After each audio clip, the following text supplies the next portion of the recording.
everyone? Welcome back to Cooking with Jib. If you don't know who I am, then you can't read, or you clicked on the wrong video. So up here in Northeast Ohio, we've had a lot of rain and not a lot of summer so far. So with it possibly going to thunderstorm tonight and me daring to barbecue in it, we're doing ribs. But this video isn't about the ribs, it's more about the sauce that we're going to put on it. So Micheal Simon, the famous chef, has really started to push this movement of Cleveland style barbecue. Now a lot of people don't really know what Cleveland style barbecue is.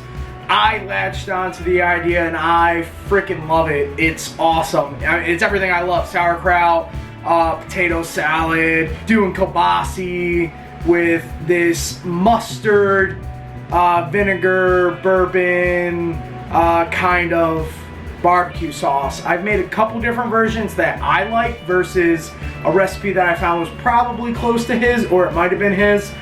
So I'll be doing that today.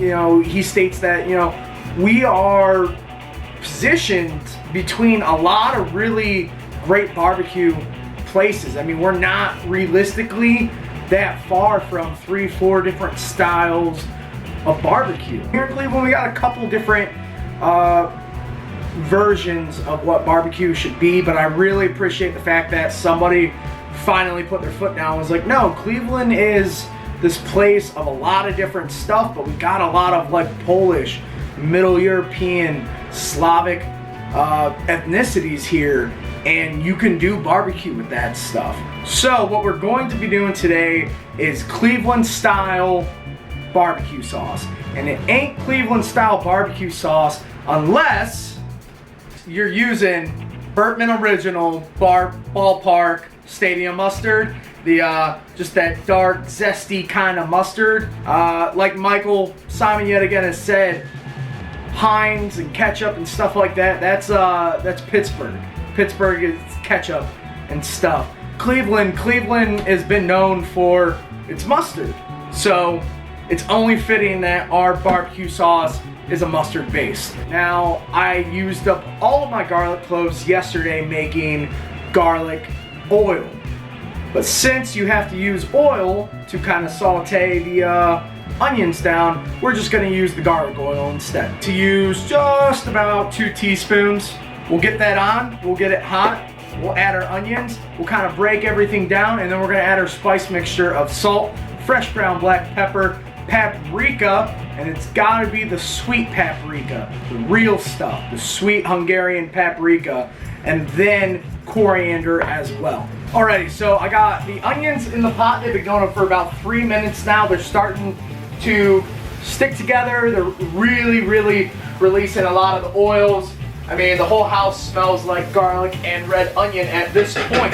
So what we're going to do is add our spices. Now, since this has paprika and coriander in it, you really want to bloom those spices. So what we're going to do is get them in there, mix them up with the oil. We're going to let them go for about 2 minutes, maybe a minute and a half. It'll be nice and kind of chunky. If it becomes very strong on the nose, it's probably about time to add your bourbon and vinegar and deglaze the pan. Regardless if it's hit that minute and a half mark or not, that's the time you want to do that because you're going to run the risk of burning your spices.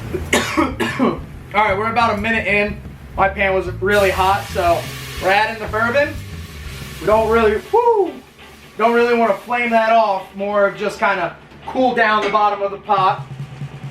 Then we're going to add our vinegar as well. The onions should release all the spices that attach to it at this point. And now we're just going to make sure we're bringing everything up to just a simmer. Okay, so we brought our vinegar up to a simmer and then we let it go for 10 minutes. So now that it's kind of reduced a little bit, we're going to add the rest of our ingredients. So, first things first, we have 5 tablespoons of maple syrup. Now the next thing we're going to add, I was fortunate enough to have this at, wow, this is like really making me want to cry. Whew. Oh man, that stuff really gets to you. It's Chipotle's and Adobos sauce, or so I know they sell it at stores and stuff. I don't know if they sell it with the Chipotle's in it, which is really gonna give it that spice and kick. Thankfully at work, I have this, so I was able to just steal 1 Chipotle and 1 tablespoon of the sauce. If not, go ahead and just use 2 or 3 tablespoons of Adobos sauce, and that should do it. Also in here, I have 2 tablespoons of Worcestershire sauce and 2 teaspoons of black balsamic vinegar. In here, I have a ½ cup of yellow mustard and 3 tablespoons of whole grain mustard. And of course, last, but certainly not least, brown stadium mustard. At this point, you can almost take this to a blender or a burr mixer and get all those onion chunks out of there. I've made it where I left the onion chunks in, so it kind of gives it this different texture. You can do it once it's done cooking. It's just kind of all up to your preference at that point. Me personally, I'm going to cook it down a little bit more, and then I'm going to take it my burr mixer or my blender, and I'll just kind of smooth everything out because it is going to go on ribs. So we're going to get this back on the stove, low medium heat. We're just going to let it ride for a little bit.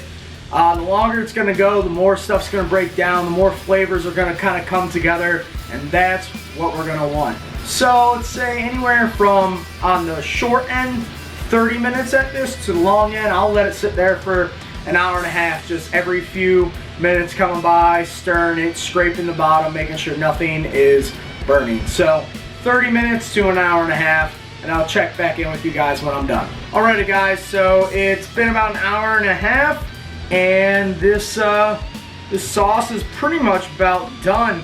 Now, I think earlier I said I would let it go on a low medium heat for this long. Just slight correction on that. Medium low heat till it got back up to 10, and then the lowest heat possible. You'll burn your barbecue sauce that way. I think I just noticed that afterwards. I'm gonna get it in the blender real quick, and then we'll throw it in a mason jar. Now this will probably be the best way to store it outside of a resealable plastic squeeze bottle. So it has this nice mustard color. You can see some of the whole grain mustard in there. It gives it this nice little texture and pop. Oh, it smells very acidic, not too sweet. You definitely get a lot of that apple cider vinegar in there. Should make roughly about 1 quart in total. Now I will say, if you don't like your barbecue sauce a very vinegar, mustardy kind of base, this might not be the best recipe for you. It is very vinegar forward, mustard forward. I've made other versions where I've mixed in a little bit of brown sugar, maybe a little bit more maple, maybe even a touch of molasses. I've done that once. I just like the vinegar mustard forward flavor of this, but if you want to go something sweet, you can always switch out the maple syrup for brown sugar, or you can increase the maple in it, increase the sugar, or add sugar to it, and you should get something a little bit more sweeter. But next we'll be throwing this on some ribs. I'm going to throw on the grill, and I'm going to kind of walk you guys through how I smoke on my gas grill. Not only is it a gas grill, it is a small grill, so trying to smoke on it is a little difficult, but it can be done, and hopefully I will help you guys figure out how to do it on your setup. So with that guys, thanks for watching. I hope you enjoyed the video. If you try this recipe out, leave a comment down below, share it, like it, comment, all that fun jazz, right? Make sure you are subscribing to the Bruffa Boys and hitting the notification bell, so whenever I release a cooking with Jib or ice cream, or we do a beer review, or we got a lot of other videos kind of lined up coming out, so anytime we drop any sort of video, you're up to date on it. So thanks for watching guys. I greatly appreciate the support. I'm your boy Jib. Remember, kissing don't last, cook and do. Peace. Whew, this stuff's strong. Vinegar will get vinegar. Whew. Then we have